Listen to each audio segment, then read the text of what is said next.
الرحيم. الحمد لله رب العالمين، والصلاة والسلام على سيد الأنبياء والمرسلين وعلى آله وأصحابه أجمعين. أما بعد، فأعوذ بالله من الشيطان الرجيم. بسم الله الرحمن الرحيم. من كفر بالله من بعد إيمانه إلا من أكره وقلبه مطمئن بالإيمان ولكن من شرح بالكفر صدرا فعليهم غضب من الله ولهم عذاب عظيم. صدق اللہ مولانا العظیم. ان آیات میں قرآن کریم نے ان مظلوم اور بے بس مسلمانوں کا حکم بیان کیا ہے جن مسلمانوں کو کوئی شیطانی طاقت، کوئی کفریہ طاقت ایمان لانے کے بعد دوبارہ کفر کا کلمہ کہنے پر مجبور کرتے، جس کو عام زبان میں مضطر کہا جاتا ہے، بے بس انسان. ان آیات میں قرآن کریم نے ان کا حکم بیان کیا ہے. ان آیات کے نازل ہونے کا سبب اور ان آیات کے نازل ہونے کا پس منظر یہ ہے کہ مکی زندگی میں شروع میں جو لوگ اسلام لائے،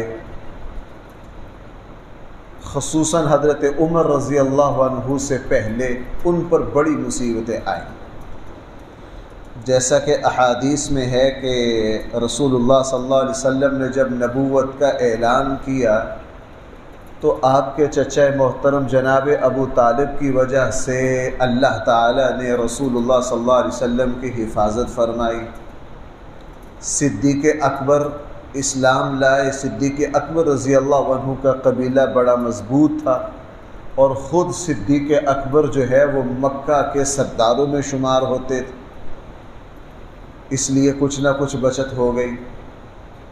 لیکن جو غریب صحابہ، کمزور اور غلام تھے، مثلا حضرت بلال حبشی رضی اللہ عنہ، حضرت صہیب رومی، جن کا جو روم کے تھے، مکہ میں ان کا قبیلہ نہیں تھا، حضرت یاسر رضی اللہ عنہ، ان کے بیٹے حضرت عمار اور حضرت یاسر کی زوجہ حضرت سمیہ رضی اللہ عنہا، یہ مکہ کے بہت کمزور لوگ تھے. ایمان لانے کے بعد ان کے اوپر مصیبتوں کے پہاڑ ٹوٹے. ان کے اوپر مصیبت اس حد تک بڑھ گئی کہ حضرت یاسر کو مکہ میں شہید کیا گیا، اور مشہور واقعہ ہے کہ ان کی زوجہ حضرت سمیہ کو بہت بے دردی سے ابو جہل اور مکہ کے سرداروں نے شہید کیا. اسلام کے سب سے پہلے شہید یہ دو میاں بیوی، اور تیسرے جو تھے وہ ان کے بیٹے تھے حضرت عمار. حضرت عمار کے والد بھی شہید ہو گئے، حضرت عمار کی والدہ بھی شہید ہو گئی. ایک دن کافروں نے حضرت عمار کو بھی پکڑ لیا. اب ماں باپ پہلے جام شہادت نوش کر چکے ہیں، اور حضرت عمار سے کہا کہ تم کفریہ کلمہ کہو، اسلام سے بیزاری کا اظہار کرو، وگرنہ تمہیں بھی قتل کر دیا جائے گا جس طرح تمہارے ماں باپ کو قتل کیا. اب حضرت عمار نے دیکھا کہ میرے گھر میں دو حادثے پہلے ہو چکے ہیں، تو حضرت عمار بن یاسر رضی اللہ عنہ نے کوئی کلمہ کہہ کر اپنی جان بچا لی. اب اپنی جان بچا کر جب نبی کریم صلی اللہ علیہ وسلم کی خدمت میں حاضر ہوئے اور رسول اللہ صلی اللہ علیہ وسلم کو آ کر ساری بات بتلائی، اور حد درجہ پریشان کہ یہ میں نے کیا کیا، تو رسول اللہ صلی اللہ علیہ وسلم نے ان سے سوال کیا کہ عمار جو کلمہ آپ نے کہا ہے وہ صرف زبان سے کہا ہے یا دل سے بھی کہا ہے؟ عرض کہ اللہ کے حبیب نہ، میں نے تو صرف زبان سے کہا ہے، جو میرا دل ہے وہ تو اللہ اور اس کے رسول پر ایمان لانے میں بہت پکا اور پختہ ہے۔ آپ علیہ السلام نے حضرت عمار سے فرمایا کہ عمار پھر کوئی پریشان ہونے کی بات نہیں ہے۔ اس پر قرآن کریم کی یہ آیات نازل ہوئی جو ہمارے سامنے۔ ان آیات میں کیا فرمایا گیا؟ جس مسلمان کے ایمان پر آزمائش آ جائے، ویسے تو اللہ کے نبی صلی اللہ علیہ وسلم نے مجھے اور آپ کو پناہ مانگنے کا حکم دیا ہے کہ کسی مسلمان کے ایمان پر آزمائش نہ آئے، اس لیے کہ ایک مسلمان کے پاس سب سے قیمتی متاع اور سرمایہ جو ہے وہ اس کا ایمان ہے۔ لیکن اگر کسی شخص پر یہ مصیبت آ جائے تو آگے دو راستے ہیں۔ ایک ہے افضل عزیمت کا راستہ، ایک ہے رخصت یعنی گنجائش کا راستہ۔ افضلیت یہ ہے کہ آدمی اپنی جان دے دے، اپنے ایمان کو بچا لے، جس طرح حضرت بلال حبشی رضی اللہ عنہ نے کیا۔ حضرت بلال حبشی رضی اللہ عنہ پر ہر مسلمان پڑھا لکھا جانتا ہے جو مصیبتیں مکہ میں ان پر ٹوٹی، کافروں نے ایڑی چوٹی کا زور لگایا، ہر طرح کا ظلم کیا، لیکن حضرت بلال حبشی رضی اللہ عنہ، حضرت صہیب رومی، حضرت خبیب، یہ لوگ اپنے ایمان پر ثابت قدم رہے۔ اور انبیاء علیہ السلام میں بھی سارے نبیوں پر تقریباً کسی نہ کسی طرح کوئی نہ کوئی آزمائش آئی۔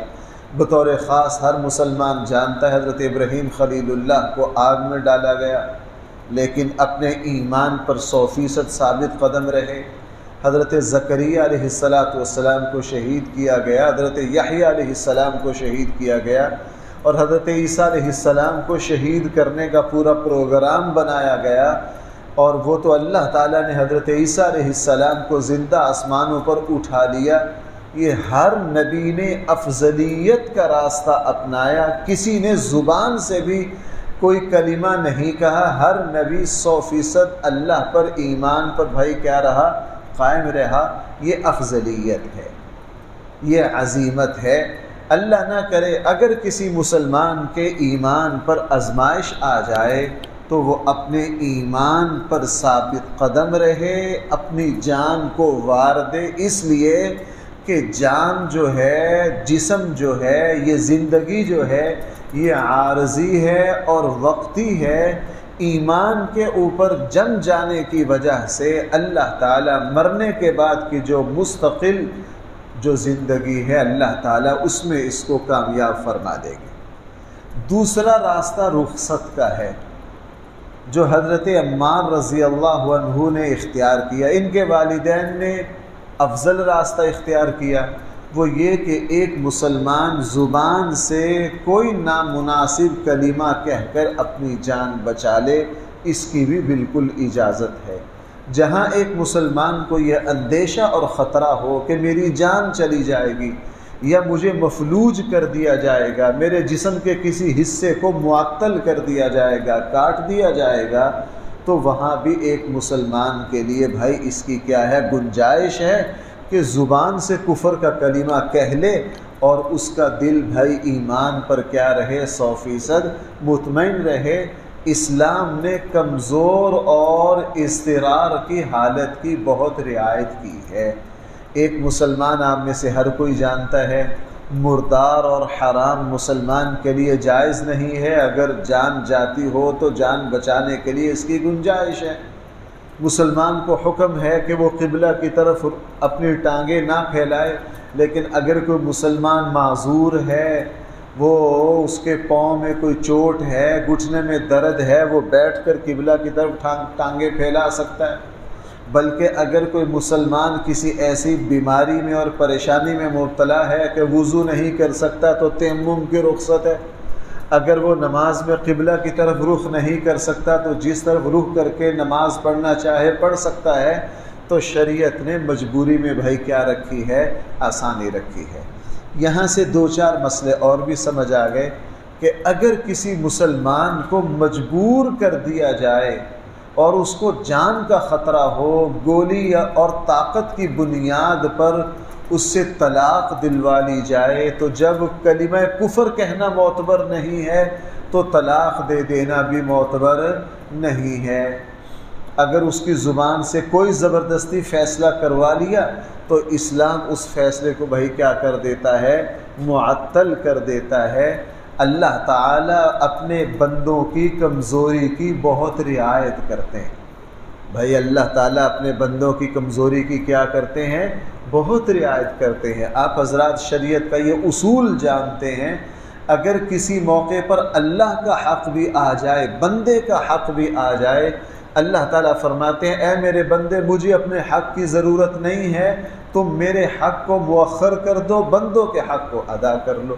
مثلا نماز کا وقت ہو گیا، اب نماز با جماعت پڑھنی ہے، نماز با جماعت یہ اللہ کا حق ہے، اور ادھر سے کوئی قریبی عزیز بیمار ہے یا کوئی مسلمان پیچھے گر پڑا ہے، اس کو ہماری مدد کی ضرورت ہے۔ اب ادھر ایک بندے کا حق آ گیا، ادھر اللہ کا حق ہے۔ اللہ تعالیٰ فرمائیں گے کہ آپ اپنی نماز کو فی الحال مؤخر کر دو، جماعت کو چھوڑ دو۔ اگر والدہ اس حالت میں ہے یا کوئی انسان پیچھے گر پڑا ہے، پہلے اس کو اٹھا لو، اس کو سنبھال لو، بندے کا حق پہلے ادا کر دو، چونکہ بندہ محتاج ہے۔ اللہ فرماتے ہیں میرا حق بعد میں ادا کر دینا، اس لیے کہ میں اپنے حق کا محتاج نہیں ہوں۔ اسلام نے اس کی اتنی رعایت کی ہے۔ لہٰذا یہاں سے مجھے اور آپ کو بھی چاہیے بھائی، اگر کوئی مسلمان مجبور ہو، معذور ہو اور وہ مضطر ہو، ہم بھی اس کی رعایت کریں، ہم بھی بھائی کیا کریں؟ اس کی رعایت کریں۔ اسلام نے بیمار آدمی معذور ہے، ہمیں حکم ہے کہ بھائی اس کی رعایت کرو، اس کی کیا کرو؟ جب اللہ کا دین اس کی رعایت کر رہا ہے، اگر اللہ کا دین اسے چھوٹ دے رہا ہے، ہم بھی بھائی کیا؟ مثلا ایک آدمی بوڑھے، عمر کتنی ہے جی؟ 80-85 سال ہے، اب وہ سمجھ اور شعور نہیں رہا، مزاج میں بچگانہ انداز آ گئے ہیں۔ اب یہ شخص بوڑھا ہے، معذور ہے، اللہ اور اللہ کا دین اس کی بہت رعایت کرتے ہیں، ہمیں بھی حکم ہے کہ ہم ان کی رعایت کریں۔ اللہ معاف کرے، آج ہمارے ہاں دین کی تربیت نہیں ہے، گھر میں اگر والدین بوڑھے ہیں تو اولاد ان کی رعایت نہیں کرتی، چھوٹی چھوٹی بات پر غصہ کرتی ہے کہ ابا جی نے یہ کیا کیا، اماں جی نے یہ کیا کیا۔ بھائی آپ کے ماں باپ جس عمر میں ہیں، اس عمر میں تو اللہ تعالیٰ بھی ان کی رعایت کرتے ہیں، اس عمر میں تو ہمارا دین بھی ان کی رعایت کرتا ہے۔ اللہ تعالیٰ نے قدم قدم پر ان کے لیے آسانیاں بوڑھے ماں باپ کے لیے رکھ دی ہیں، تو تم بھلا اپنے بوڑھے ماں باپ کی بات کیوں نہیں برداشت کرتے؟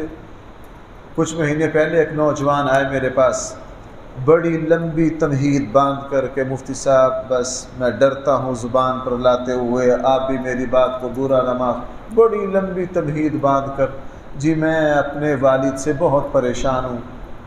جی کیا پریشان ہے؟ جی وہ یوں کرتے ہیں، فلاں کرتے ہیں، پوری لسٹ گنوائی، یوں کرتے ہیں، یوں کرتے ہیں۔ اللہ نے میری ویسے مدد کی، میں نے اسے پوچھا آپ کے ابا جی کی عمر کتنی ہے؟ کہنے لگا جی تقریباً 84-85 سال ہے۔ میں نے کہا مسجد تک آ جاتے ہیں؟ کہ نہیں اب مسجد تک نہیں جا سکتے۔ میں نے اسے کہا بندہ خدا، جب آپ کے والد بڑھاپے میں 85 سال کی عمر کو پہنچ گئے، یہاں تو آپ کے ابا کی اللہ اور اللہ کا دین بھی رعایت کر رہے ہیں، یہاں تو بھائی آپ کے ابا کی کون رعایت کر رہے ہیں؟ اللہ بھی رعایت کر رہے ہیں، اللہ کا دین بھی رعایت کر رہا ہے۔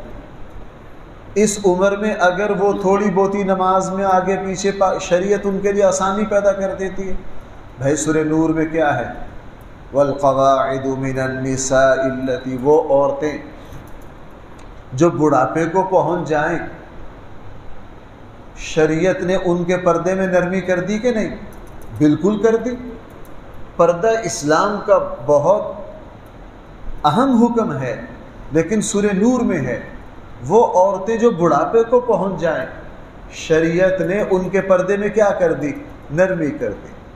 حج پر جائیے، وہاں جمرات کو کنکریاں مارنا واجب ہے، لیکن جو ایسا بوڑھا ہے جو نہیں جا سکتا، اسلام نے کہا یہ اپنا خلیفہ بنا دے، یہ رات کو مار لے، اس کے لیے آسانی کر دی۔ اگر کوئی بوڑھا آدمی مسجد تک نہیں آ سکتا، شریعت نے کیا کہا؟ گھر نماز پڑھ لیجیے۔ میں نے ان کو مثالیں دے کے کہا آپ کے ابا جی جس عمر میں ہیں، جب اللہ اور اللہ کا دین ان کی رعایت کر رہے ہیں تو جناب آپ کیوں نہیں کر سکتے؟ آپ تو ان کی اولاد ہیں۔ اس لیے وہ بڑھاپے کی وجہ سے، بچگانہ مزاج کی وجہ سے اگر کوئی بات کر دیتے ہیں، اگر وہ بھول جاتے ہیں، ان کو کوئی بات یاد نہیں رہتی، کوئی رویہ ان کا سخت ہو جاتا ہے، اللہ کے لیے اس کو برداشت کیجئے۔ آپ کے لیے اس کے برداشت کرنے میں ہی اللہ نے جنت چھپا رکھی ہے۔ رسول اللہ صلی اللہ علیہ وسلم نے کیا فرمایا؟ جو ماں باپ میں سے دونوں کو یا کسی ایک کو بڑھاپے میں پائے اور ان کی خدمت کر کے جنت اپنے لیے لازم نہ کروا لے تو بھائی وہ کیا ہو جائے؟ وہ ہلاک ہو جائے۔ رسول اللہ صلی اللہ علیہ وسلم نے اس کے لیے بد دعا کی ہے۔ اب ذرا الفاظ دیکھ لیجئے۔ قرآن کریم نے ارشاد فرمایا من کفر باللہ، جس شخص نے اللہ تعالی کا انکار کر دیا، من بعد ایمانہ، اپنے ایمان لانے کے بعد، الا، کیوں کیا؟ اس کی مجبوری یہ تھی، من اکرہا، اس شخص کو مجبور کر دیا گیا تھا، اکراہ کر دیا گیا تھا۔ اس کے اندر کی کیفیت کیا تھی؟ وہ یہ تھی وَقَلْبُهُ مُطْمَئِنٌ بِالْإِيمَانِ، اس کا جو دل تھا وہ ایمان پر جمع ہوا تھا، بالکل مطمئن تھا۔ ہاں، جو دل سے پھر گیا اس کا حکم یہ ہے وَلَٰكِن مَّن شَرَحَ بِالْكُفْرِ، وہ شخص جس کا سینہ کفر پر کھل گیا، اس نے کفر کو دل کی خوشی سے پسند کیا، فَعَلَيْهِمْ غَضَبٌ، اس کے اوپر اللہ کا غضب ہے، وَلَهُمْ عَذَابٌ عَظِيمٌ، اس کے لیے بہت بڑا عذاب ہے۔ جو مردت ہو گیا اس کے لیے سخت ترین عذاب ہے۔ یہی سے علماء نے مردت کے احکام، جو ارتداد کا ارتکاب کرے، اسلام لانے کے بعد دوبارہ کفر اپنی پسند سے دل سے اختیار کر لے تو اس کے احکام فقہا نے یہی سے سمجھے ہیں، خلفائے راشدین نے ان پر عمل کیا۔ ذَلِكَ بِأَنَّهُمْ، اس مرتد کو سزا اس وجہ سے دی جائے گی، استحب الحیات الدنیا علی الآخرہ، اس نے ترجیح دی ہے، پسند کیا ہے دنیا کی زندگی کو آخرت کے مقابلے میں۔ وَأَنَّ اللَّهَ لَا يَهْدِي الْقَوْمَ الْكَافِرِينَ، اللہ جل جلالہ کافروں کو کبھی بھی سیدھی راہ نہیں دکھاتے۔ أُولَئِكَ الَّذِينَ طَبَعَ اللَّهُ عَلَى قُلُوبِهِمْ، یہ کافر وہ لوگ ہیں کہ اللہ تعالیٰ نے ان کے دلوں پر مہر لگا دی اور ان کے کانوں پر مہر لگا دی، ان کے آنکھوں پر پردہ ڈال دیا۔ وَأُولَئِكَ هُمُ الْغَافِلُونَ، یہ بدترین غفلت میں پڑے ہوئے لوگ ہیں۔ لا جرم، یقیناً، انہم فی الآخرۃ ہم الخاسرون، آخرت میں یہی لوگ حقیقت میں نقصان اٹھانے والے ہیں۔ ہاں، آخر میں قرآن نے ایک بڑی پیاری بات ارشاد فرمائی حضرت عمار جیسے لوگوں کے لیے جنہوں نے مجبوری سے اپنی جان بچا لی۔ فرمایا کہ جن مسلمانوں کو مجبور کر دیا گیا، انہوں نے صرف زبان سے اوپر ہی اوپر سے کوئی کلمہ کہہ کر اپنی جان بچا لی، بعد میں جب انہوں نے پھر نیک عمل کیے، ان کے نیک عمل نے جو زبان سے کفر کا کلمہ کہا تھا اس کو بھی دھو دیا، اس کو بھی صاف کر دیا۔ فرمایا ثم ان ربک للذی، پھر بے شک تیرے رب نے، للذین ہاجروا، ان لوگوں کے لیے جنہوں نے ہجرت کی، کب؟ من بعد ما فتنوا، جن کو آزمائشوں میں مبتلا کیا گیا، ثم جاہدوا، پھر انہوں نے اسلام پر خوب کوشش کی، وصبروا، اور انہوں نے اسلام پر استقامت دکھائی، ان ربک من بعدها، بے شک آپ کا رب ان نیک عملوں کے بعد، لغفور الرحیم، ان پر بہت مہربان اور رحیم ہے۔ اللہ تعالی ہم سب کو قرآن کریم کا صحیح فہم عطا فرمائے۔ الحمدللہ رب العالمین، والصلاة والسلام على سید الانبیاء والمرسلین وعلى آلہ واصحابہ اجمعین۔ ربنا آتنا في الدنيا حسنة وفي الآخرة حسنة وقنا عذاب النار. صلی اللہ تعالی علی خیر خلقہ سیدنا و مولانا محمد و آلہ و اصحابہ.